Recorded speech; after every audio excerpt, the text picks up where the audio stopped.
It was actually selected for me by a hacker group in Las Vegas called Shadow Syndicate. So that is where that name comes from. And if you've read the brief description of what this talk centers on, it is called Courage from an Ode Inside. And it does discuss some pretty deep physical difficulties that I've had to overcome. Because of the disabilities, I want you to be aware that I may change in my ability to speak. My vision may go out during the talk. That's happened before. I may need to sit down. I may slow down. We may go to pure slides, or if I can't see, it may be pure story time. So I am going to ask that you just work with me on whatever presents right now. First aid has been informed. Everybody knows what to do if I actually did need to completely lay down or something. So there's no like immediate threat. Just know that speaking and vision are still issues for me at times. So, Courage from an Ode Inside. Mandy Logan, and this is, if you want to look up on LinkedIn, that is my LinkedIn. These certifications come from my life prior to the strokes. I worked in environmental and construction engineering and management. Survivatrix spelled with a 517 in there. And we all are all in BSides DC, right? So, okay. This is a deeply personal talk. Why? Because I am a person. And each of you, shockingly enough, is a person. And as we go through this, I want you to identify with the good, the strong, the courage, the parts of this that you can see and apply in your life. So I am an expert in my experience and my choices. Nothing that I bring up here is medical advice, legal advice, any other kind of financial advice. No, it's my experience. Now this is a theory or a mandate that I have used throughout my life. No matter who cuts your check or how you spend your hours, you are your own expert and you work for yourself. Even if somebody else is cutting you a check and they pay your benefits, you are all personally self-employed. You are your own experts and you're your own experts in your life. Even if you make no money, or if you fail at your goal, or you face constant setbacks, you are still your own boss and you are still in charge. Is that showing up? Weird. So I'm going to discuss a time of major, major, major setbacks. How I overachieved to hack my brain and come back. And I have no idea why that's cut off there, but how courage aided in this.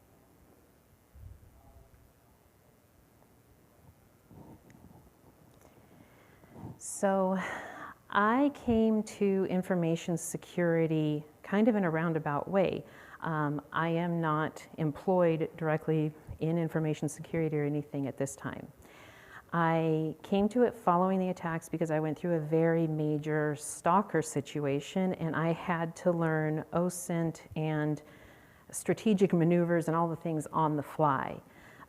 This is how I ended up getting into the cyber world, the cyber stalker, law enforcement, and anything having to do with information security. That was my initiation into this world. So I came here from GERCON. It was a really great conference. I definitely recommend going to that. And there were some beautiful talks that were given. One of them, this was a question posed by Mr. Jeff Mann. His talk was, what are we doing here? Rethinking security. Now he has 30 plus years in information security, worked for the NSA. He knows this industry. And he posed this question several times, what is security? Everybody's an information security professional, but what is security? That applies in your personal life. That applies in information security, in the business. If you're looking at vulnerabilities, still, how I define that is For you, your company, your clients, what you are going after is that they have a general feeling of being equal to what is going to come at them. Also at GERCON, investigator Chick had a talk on a theme of fear hacking the paradigm. She said, rail against the idea that one thing fixes all. This is very true. You, for your clients, for your customers, for the people that you interact with, steer them away. There is no one thing they're going to buy and it's going to fix all of their security concerns for their companies, for their employees, for the adversarial threats that are out there. But when she brought that up, it really struck me hard because I want you to rail against thinking that you don't already have the one thing you need to be secure. Security all comes from that internal feeling, so don't discount that you have what will take, no matter what you're facing, something at work or something in your personal life. Also at GERCON, Side Dragon, Chris Roberts said, if we fail, people die. Now, I don't actually know exactly what he referred to here. I don't know the exact use case of this, but he does have 30 plus years in information security, is an expert in the subject, and he really pushes that InfoSec professionals do better. So my thought on that is, well, if those are the stakes that you are facing and you are choosing to be in this industry, then I think you need to know just how resilient and capable people naturally are. Okay, so have you ever had a serious close call? Have you ever had something happen when you go, wow, if just this had been different, my life would have changed? Or if just this had happened differently, man, I would have lost my house, my job, my car, my family. And if it's very serious, you could have lost your life. If you think back on those moments, think of those near misses that still stay with you now. Okay, so I wasn't lucky. It wasn't just a close call. What I went through was worst case scenario again and again and again and again. As it says, I was wiped to the abilities of a 6-month-old. And yeah, I died several times through this whole process. Right here, I want to stop and to make, I guess, a PSA about that when you are going through things, the recovery time that is down is not equal to that this was how severe something was.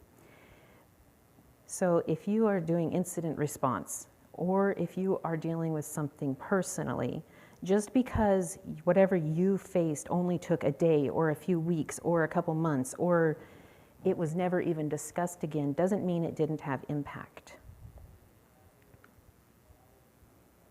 So as I said, it wasn't just a close call. It was horrible again and again and again, and yet here I am. So how or why? How does that happen?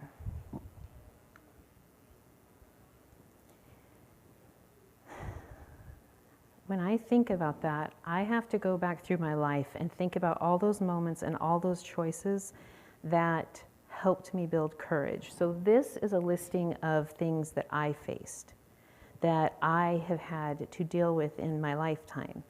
What I'd like is for you to look, see things, if there's anything that jumps out at you, something that you've had to face or that you've gone through already.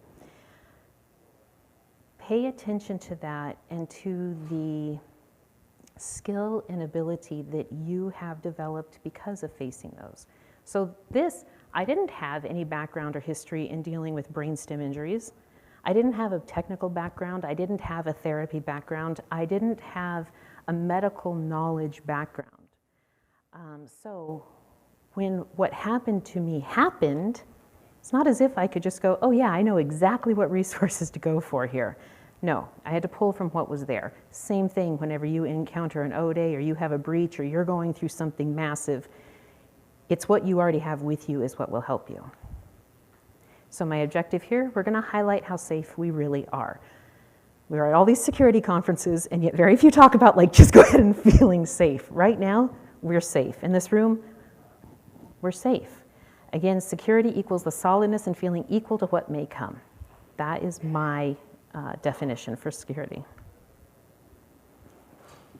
So here's the really, really, really good thing. Humans, even when wiped to almost nothing, rule. If you noticed that quote I had at the very first slide from Dave Kennedy, so at GERCON in one of his talks, or his talk there, he brought up how it's never the software, it's never the AI, and it's never the machine learning that takes him down while hacking. It's always a human. So what does that mean for us? What good thing does that mean for each of you? I think you're all mostly human. That means you pretty much mostly rule, right? So the timeline for this talk, we're going to have a video of about 21 months into my recovery. Then we're going to discuss the life before the O-Day, from the O-Day to that video. It's about 2-year time period. I'm going to talk about the tools that courage let me utilize, challenges, hacking, and reverse engineering my way out of that neurological and physical condition, and how flexibility and resources helped. So before we go on, again, breathe. If you take nothing else from this talk, take away the power of your breath. Take away that it does have complete power. And this is something else that I have to remind myself constantly through thousands of hours of laying in dark silence and rebuilding how to move a finger or to even know I had one. The slow way is the fast way. We are all about hacking. We are all about getting through time efficiency, material efficiency, all of that. We do that constantly. And I want to show you from my experience how going the absolute slowest way actually allowed me to recover in ways they never thought was possible, or in a time period that was not even conceivable. Okay, video time.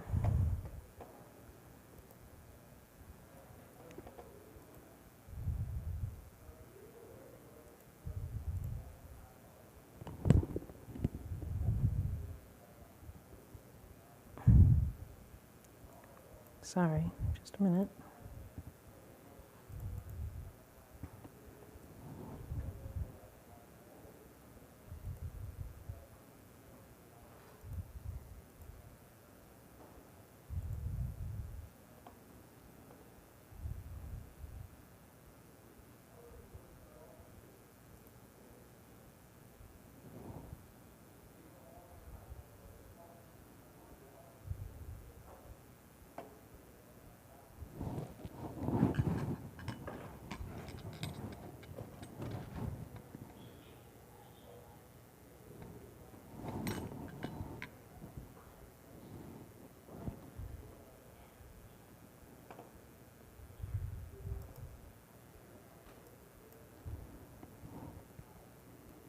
Okay, on my test runs, the audio was good.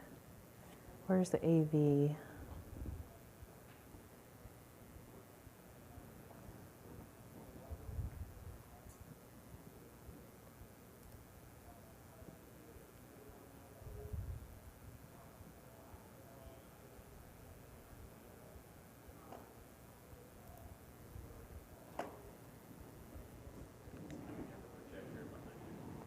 It's coming out of the projector? Oh. He's getting it? Okay.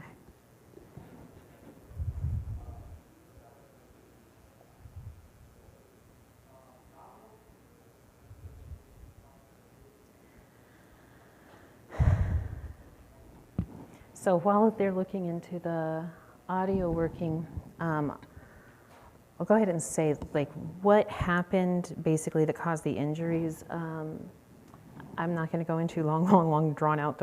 I don't think you should have any trigger warnings going on. But I was physically assaulted. It apparently went on for a while, but all I really remember was getting away. I have flashes of getting away and then was in the hospital for months and months and months. So apparently being strangled tore an artery.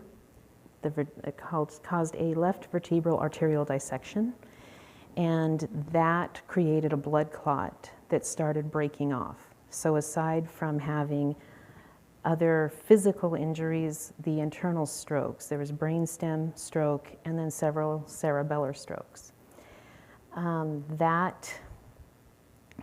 So to give you a little bit of an idea, I ended up being in the hospital and going through this in Arizona, and it's still used as a teaching case right now because they'd never had somebody survive a brainstem stroke. It became actually really difficult to get care or therapy because it was unknown, and doctors and therapists wouldn't take on the responsibility because there was no precedent for it. The few people that had survived generally stayed completely locked in, which I was for a time, but internally, even though I was wiped and had like no voice and didn't understand words and couldn't do all that, there was over time impulses and things started to make sense, and that is what I started to build from internally. I'm going to try this again. So this video obviously shows almost 2 years into recovery. Without audio, I'm just going to tell you what's happening.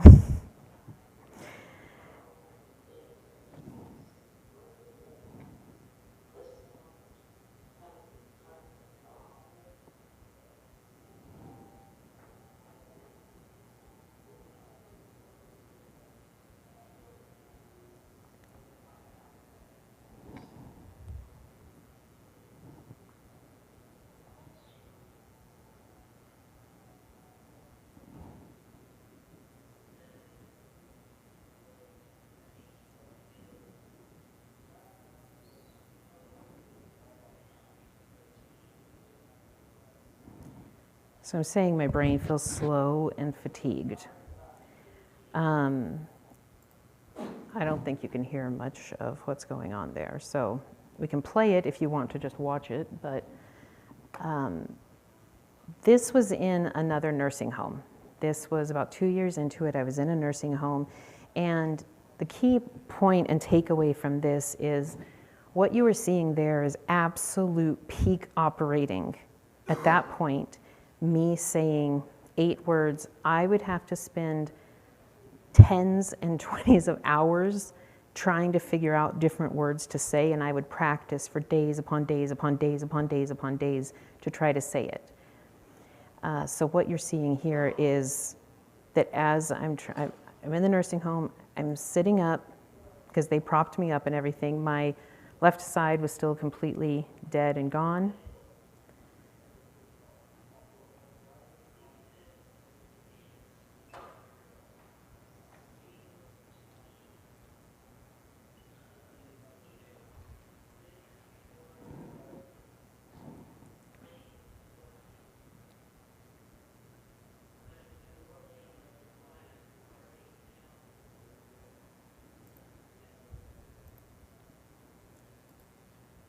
I'm going to skip ahead a little bit. This is another care facility. 2 months later, I'd been in the hospital still, back in a different care facility.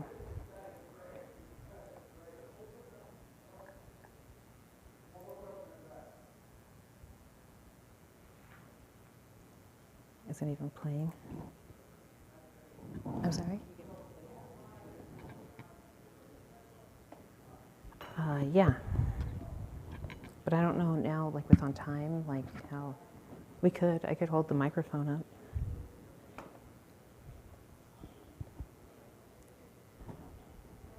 I'm not sure actually, like if well,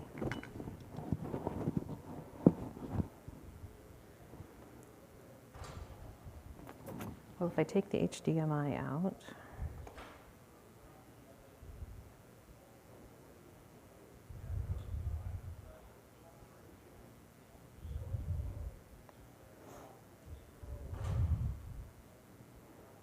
okay, we can just set aside the video. Main thing to take away is if you see it and you see the words that I'm trying to say to get through, and then compare it to this moment, hopefully you would understand how much progress has been made. So from that, and you're seeing, like, to make those few words was taking me weeks and weeks and weeks of preparation to try to speak.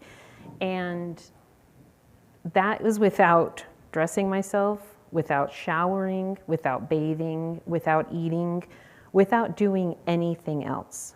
The majority of, especially the first 2 years, were in dark silence, completely flat on my back, with no sound, no music, no TV, no reading, no talking to people, nothing. There was nothing. My system was so compromised that sound would shut my heart down. And that became a huge deal whenever you're in a room, you're in a nursing home, and the water running 3 rooms away would cause my heart rate to drop to 20 or 30. And because my senses were completely aware, but my filters were all gone, and my compromised system couldn't handle any of the input.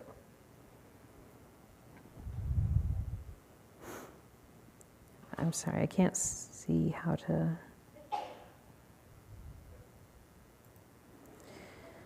Okay. Now we're going to go back in time just a little bit with, you see the videos and you see how I was functioning there. And then think about how prior to that, birth to age 32,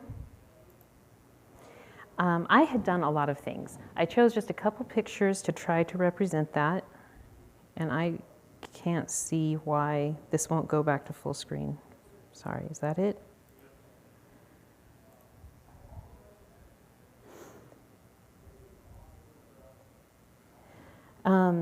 The first one with the blade, that's my father, and there is a child's seat bolted into that seat on the blade. That's me. So when I say I grew up in construction, I mean it. I mean that being on heavy equipment, being in the ground, being out on job sites, that was my life from infancy on through growing up. I did a lot of traveling and a lot of volunteering. I traveled all over the place. I did a lot of work volunteering with construction projects and with speaking, a lot of French-speaking refugees and immigrants. I did a lot of work with that. This on this side is a picture of, I also did some commercial interior design. And this is a picture of one of the copper sculptures that I designed and made and they're about 12 feet tall and 5 feet wide, and there's 2 of them, and they mirror each other. This is on a project in Arizona. And to me, these both kind of symbolize like the starting of my life and then getting to do the commercial interior design and designing spaces where everybody enjoyed it and it was functional and meeting all the demands for code and for budget, all that. Getting to do something that was gorgeous and decorative and that people still enjoy were really huge to me. This thing over there, you see me, that's called an elliptigo. This is an outdoor elliptical bike. It's one of the hardest things on the entire earth to move by yourself, especially up and down hills. I lived at the beach in San Diego, and I had this, and I loved it. And so I put this here because it's a reminder to me of what I had been before and a goal. Like if I could get back, all the years of laying in the hospital and laying in the nursing homes, to me, I set something that when I can do an elliptigo again, I'll know that I have mostly returned, or completely returned, or I have eclipsed what I was able to do before. The other picture to the side is a picture of my youngest sister. I adopted her when she was 13, and I raised her until she was with me until she was almost 21. We had a good relationship. We did a lot of things, but being a single parent and parenting your sibling and working and doing all the things I put this here because for those who have dealt with teenager angst, I felt like this was the only picture that kind of showed the teenager angst, because it really was not, she was not an angsty teen. So this brings us to September, October 2012. And I'm going to choose October 8th, 2012 as my O day inside. Now, why would I choose that date? Because that was the day that the first time that one of the strokes was recognized as a stroke. I had gone through the attack, I had been moved between places, and people were saying that it was really severe flu, or that I had been mixing drugs with something that I got from somebody out in the desert, or that I was doing all these different things. And I was locked in, but I could hear everything that was going on. And before more strokes took away memory, I do remember those things. But this day, October 8th, was the first day that a stroke was recognized. And the ER doctor said, okay, we're transporting you immediately. So at that point, you can say there was concussion. I had somewhere over 5 or 6 strokes, but after a time they quit. It doesn't really matter because the protocols became all the same. So I had a mostly torn artery. I already had congenital hemiplegic migraine, which caused weakness, sensitivity, light, massive migraine attacks and everything. I was dealing with complex PTSD, now from the past and from that attack. I was extremely suicidal. And I was for many years following this. I had been before, and I remained very suicidal for a long time. And it's interesting. It's interesting to fight to live whenever really what you feel is all you want to do is die. But here we were, and for some reason there was that thing inside me that honestly I didn't know I was allowed to die. I didn't know that that was even an option. I thought this was simply something I'd been presented with that now had to be figured out as quickly as could be. So I had, insurance was set to take effect October 20th. This happened, so October 8th, so there was no insurance to cover it. I was out of work, there was no money, and I was completely isolated. So if you are looking at an O-Day experience, or you're going through hack the box, you want to do anything like that, this is what we're taking as like, this was my O-Day, this was the presenting situation. So what did I choose to do with it? And if at any time you have questions, please speak up. I'm going to try to describe it just a little bit. If you want to try to put yourself in my shoes for what it was like to be in that situation. My power of attorney described it as all of my insides were on the outside and they're screaming. And that's pretty much exactly what it was like, constantly. So it was like that, but it was also on a nonstop tilt-a-whirl that turned sideways, and it moved upside down because I had lost all spatial awareness, all awareness of my body. I had no understanding of if I was on the ceiling or the floor or on a wall or where anything was. Pain and nausea were constant every second. I couldn't tell if I had limbs. I couldn't make sense of stuff. I knew it was life or death. I definitely knew that. And I was locked in with about a 3-second memory for quite some time. That's about how long my memory was. So trying, put yourself in that, and these are your parameters, and this is where you want to get to. How do I do that?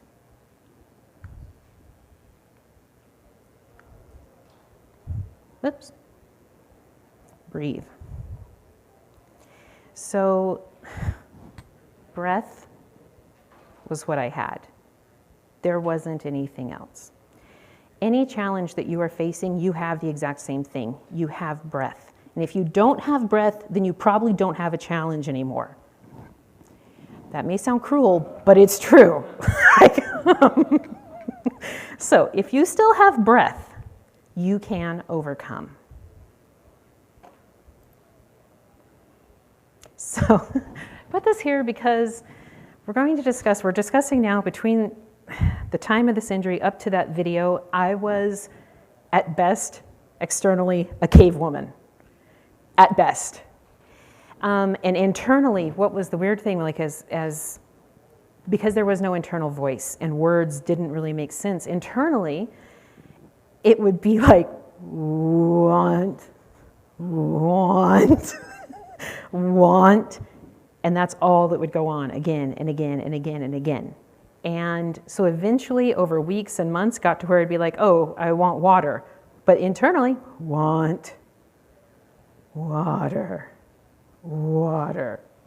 Great. So now I know I want water, and I'm locked in. I can't form words. I can't tell anybody what is going on. What do I do? Other point on this is really you get to the point where you do not care about appearances or what you look like to other people. Like if you ever thought you did not care, you get to this level and there is no caring of anything at all. I was completely dependent.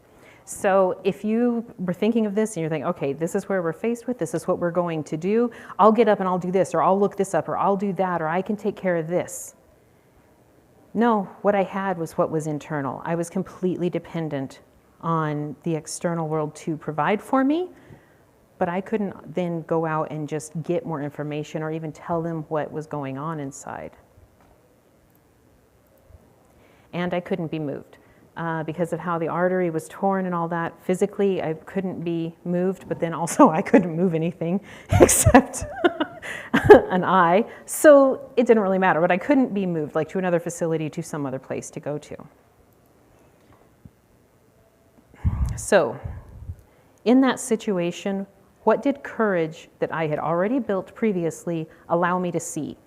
What advantages did I finally find because I had the courage to look?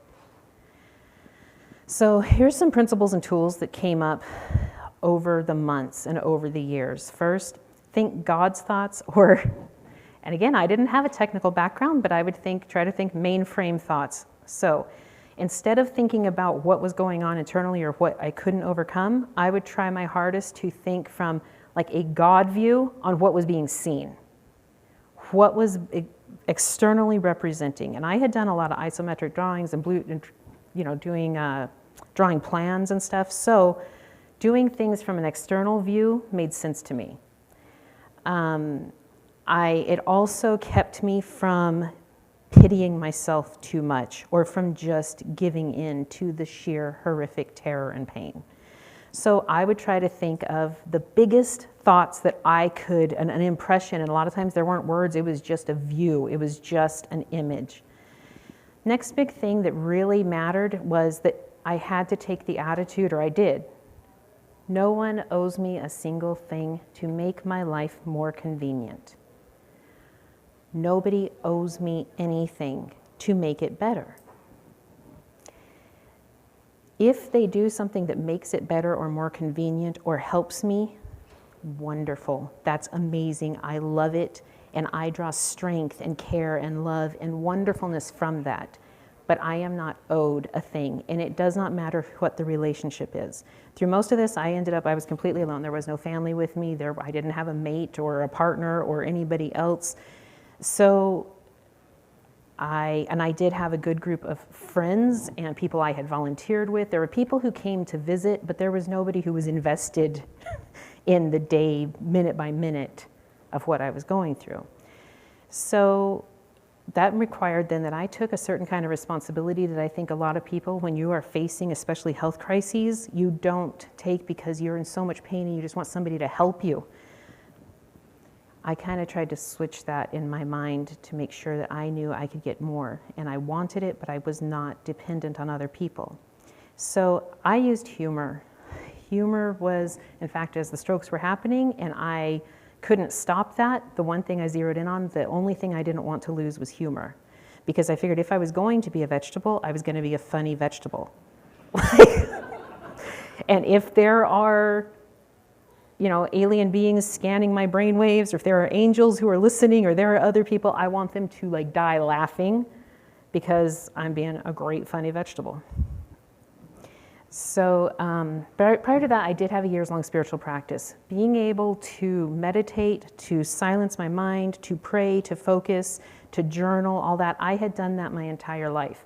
If I had not, there's no way I would have gotten through the mental hell that being so isolated was. It also allowed me to work with my body much more quickly than perhaps I would have otherwise. So thinking about those were the tools I had, and I had breath, I had my tongue against my teeth, I could control my tongue, And I had, because of that, muscle resistance. Those were my baseline starting tools. So purpose, or my end goal. First, I didn't know I was allowed to die. So I can't say that it was some grand, I will live, I will conquer this. It was, this is a presenting thing we've got to figure out how to get through. And I'm not willing to let this be the rest of my life. So I wanted it done efficiently. I wanted to be able to return to the beach, to riding that elliptigo. I needed to find a way out.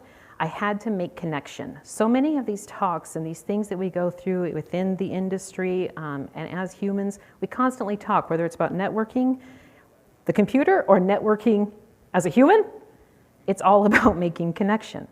And I wanted to prove that all fluff people might have thought was just purely external. Internally, there was no fluff.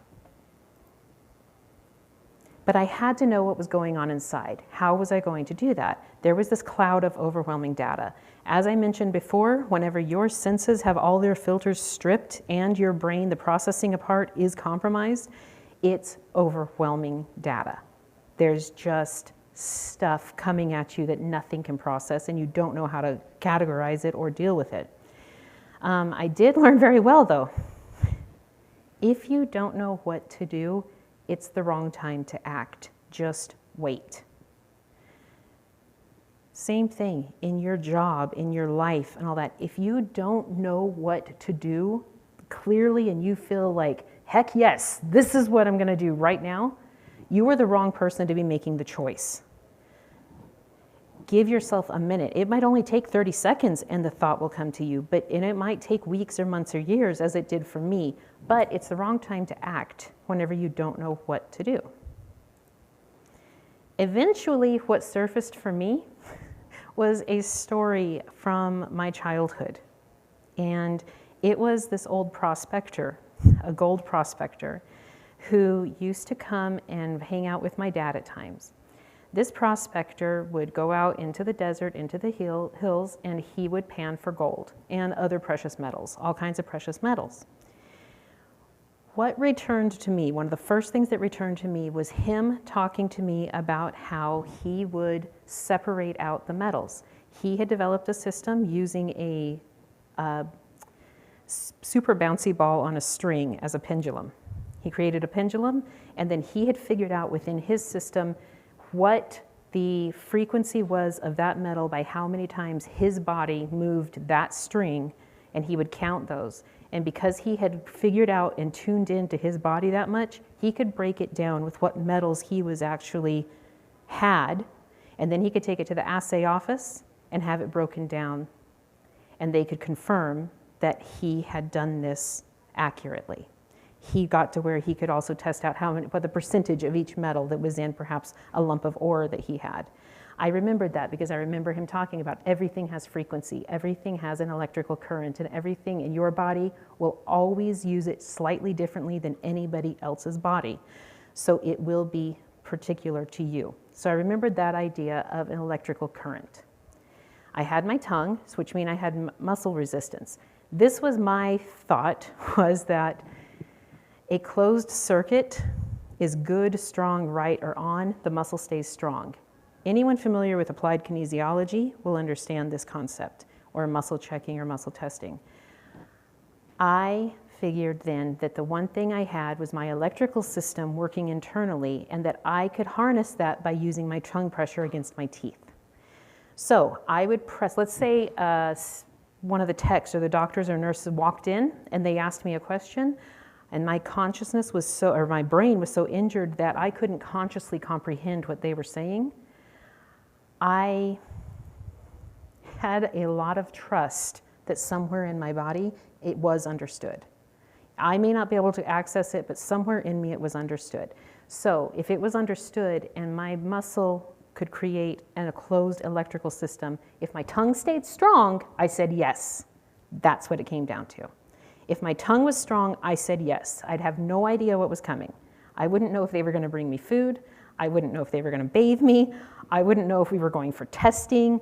I may not have a clue what else was happening, but I had used my tongue and I would say yes or no based on that muscle resistance. So for you too, I think trusting yourself, getting to that core part of trusting you is what will save you a lot of energy. I had to wrangle the cloud, and I did it what I call analog binary style. Over these months, weeks, days, and years, I would lay there and I would separate out one impulse or one feeling or one thing that I could zero out from the rest. And I started creating a system, a network, like a framework. And I started separating out what was words, what was emotions, what was intentions. And it's incredibly complex to think about, but that was what I did. So then if something came up or if I felt something, I would simply muscle check using my tongue and then eventually my hands or something else to know where to categorize stuff. And because I started categorizing and knowing how, then figuring out how memory and stuff worked, everything is grouped basically for me by an underlying emotional current, the thread or connector of an emotion or a feeling or a response. So I started grouping things that way. These were the main categories that they would go into. Everything as I felt it or heard it or would try to figure out what a word was, it got segregated either into being mental, emotional, physical, or spiritual, and then it went through these categories and then it branching into many, many other subcategories.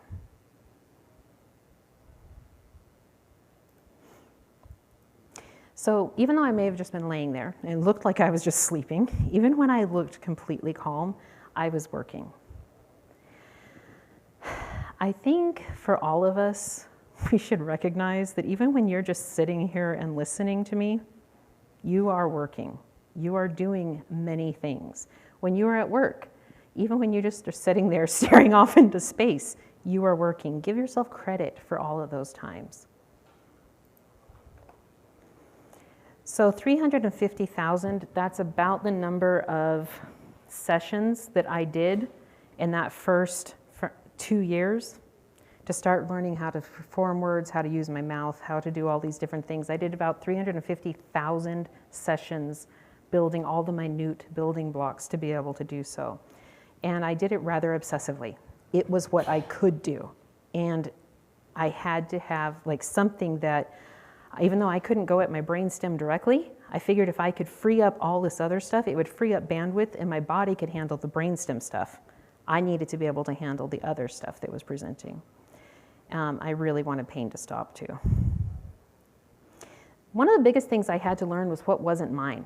I realized somewhere in this eventually that I was also picking up or processing a lot of stuff that wasn't mine. I wasn't responsible for it. It was somebody else's emotions or memories or their thoughts or their impact. It was their stuff, and I had to start getting really specifically brutal with segregating what was mine and what wasn't, because it still was life or death on my side.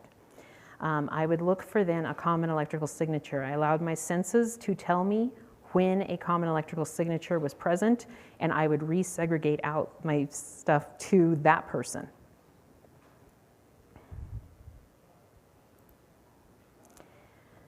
So with everything that you're facing or whatever we're going through, it's important to find your motivation. As I started being able to use my limbs again, and this is a picture I did of with my dead hand laying on the thing as I started to relearn to use my other arm. This was a pencil drawing of my hand. That wasn't good enough. Like, being able to do that wasn't good enough, and I needed to relearn how to write. So what I did in one of the nursing homes was sat there, and I heard about the HGTV Dream Home, that the Dream Home contest was going on, and I sat there and I wrote out 450 entries to win that dream house. And because like, then I'd have somewhere to live, like that'd be great. So I wrote out those, and something interesting, even though I'd been right-handed, relearning to write, I could only write mirror image. I could only write backwards for a long time, or upside down. I couldn't flip it over and write normally for a long time. So there were a lot of very interesting things that went on, but, and I learned how to relegate everything. Any crisis situation you're in, what do we always hear? You need to delegate. You need to delegate. Figure out how to delegate. If you learn how to recognize within you how quickly you can delegate things out, your life and your choices and reactions in any crucial or crisis time become simple. I did this physically and neurologically with relegating everything I could to what I call my subconscious. Anything that I didn't have to, because I was having to be consciously aware of my lungs, my heart, my body, like everything that was going on, how many minutes my eyes were open, all of this stuff. I relegated numbers, decisions, anything that required any amount of trust to my unconscious mind. And I would just muscle check for the answer. For an example on that, let's say that I had an overall goal of one day moving my left arm, but I would have to take inventory of exactly what my physical, mental, emotional, and I guess not just physical, but I had to take account of where I was at every given moment and go, okay, I want to move my left arm today. I can open my eyes 4 minutes every 4 hours. If I can't open my eyes, then I won't know whether or not really I'm moving my arm in the way that I want it to move. So this becomes important.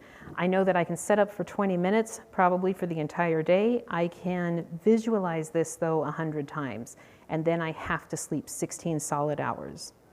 So I would get minute information like that and then stick to that exactly. And that was with doing nothing else. I mean, when I'm saying this wasn't added into a day, I'm saying there was nothing else going on except those things. Again, the doctors, like the heads of University of Arizona, different places, they said 2 years in, they said all that was expected from me was death. And yet, doing this system after that video point and continuing on, later on the neurologist said I did about 45 years of recovery in 5. I had setbacks. There were definitely every single minute, every single day, every week, there are huge setbacks.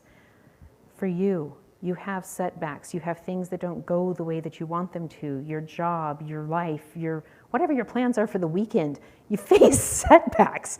There are constant problems. So getting comfortable with that and realizing everybody else has setbacks too, except unless there's some kind of perfect creature that I don't know. So that's kind of all we're going to discuss on the particulars of that. I'm going to, this is a kind of a funny story. This talk does not go into how I continued with my electrical system or with my recovery. It's just about those starting, founding, like incident response type things that are needed. But going back to visit one of the hospitals, one of the nurses came over to me and she's like, okay, now can you tell me, like, who are you? I said, she's like, no, I know, like, you couldn't tell us before, but who are you? And I'm like, I don't know what that means. And it turns out that because while I was in ICU and I was in the hospital in acute care and I couldn't interact with people, about 120 different people had come to visit the hospital. And they were all people that I had volunteered with. They were all people that I had worked with out in the field, or mostly people that I had volunteered with. So being at a volunteer con like this, whether you are actively volunteering or you're attending, you're supporting it, however you are supporting it, I think it's hilarious to realize that from having done that, it improved my medical care because all these people came to visit and there were guys who came in full suits and ties and all that. The hospital staff assumed that I was some kind of real estate heiress. And so they tried to give like extra special good care because my lawyers and everybody were coming to see me all the time. Okay, so the reality was I was on Medicaid. I had $40 to my name. Everything was gone from when I got that. I had a pair of men's sweatpants. I had a broken bra and that $40 that somebody gave me when I left the hospital. So, if you think volunteering is just, not that big of a deal, I'm telling you it's a big deal, and you don't even realize how it's going to play out. So, to kind of summarize, when you're facing a choice or a challenge, however you define that, you rarely need more information. Seriously, guys, literally, very rarely do you need more than what is already within you. If you do, if it is a particular attack, a certain exploit or something, get that specific information. But for the most part, be happy and settled and feel secure in that pretty much anything that you will need to do, you already hold within. You need more breathing, like just chill and breathe and let the answer surface. Don't beat yourself down. And as somebody who lived entirely in my head and it caused me a lot of pain and problem, don't overthink. As much as you possibly can, be nice to your neurons and don't overthink. Just breathe and let the answer surface. Increase your self-trust. Know who and what you're about, what you're going for, and simplify it. Next, know what's yours. Know whether or not it's your battle to fight, and let it go if it's not. And I highly advocate for using humor. That's definitely a portion. I do not agree in belittling things or minimizing whatever you're going through, but humor has aided me. This last BSides Las Vegas, I was really fortunate and I got to work with organizing the first hacker stand-up comedy event that took place at BSides Las Vegas this year. I also work with mental health hackers and have volunteered at a lot of other conferences and things, and I still find that, however, and I'm autistic, I'm introverted, all of that, still, humor, whatever your brand of humor is, may be what saves your life.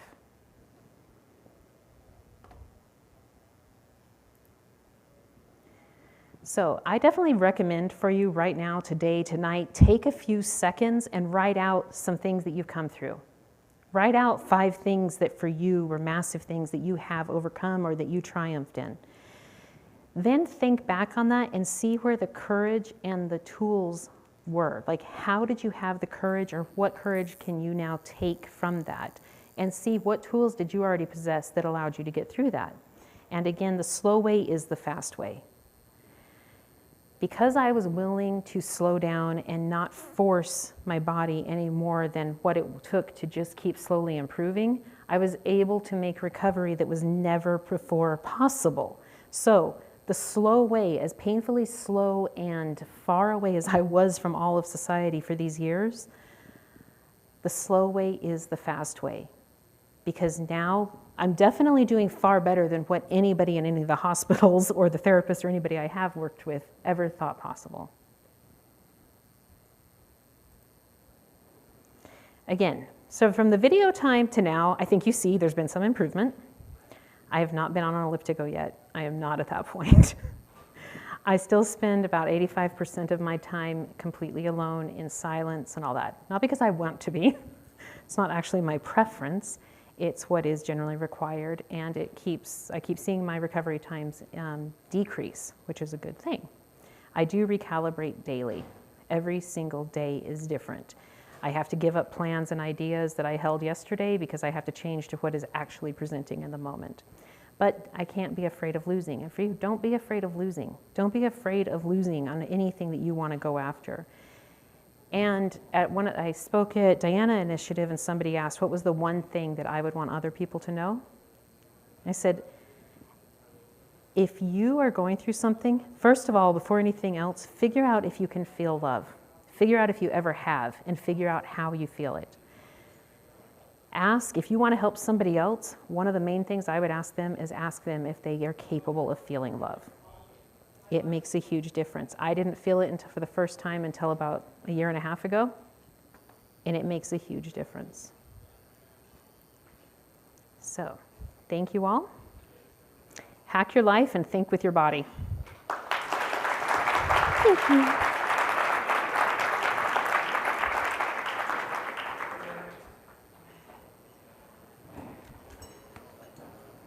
Oh, and I have stickers up here or out there if anybody would like some.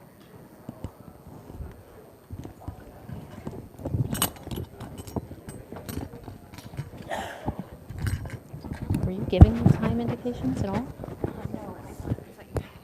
No. No, I was saying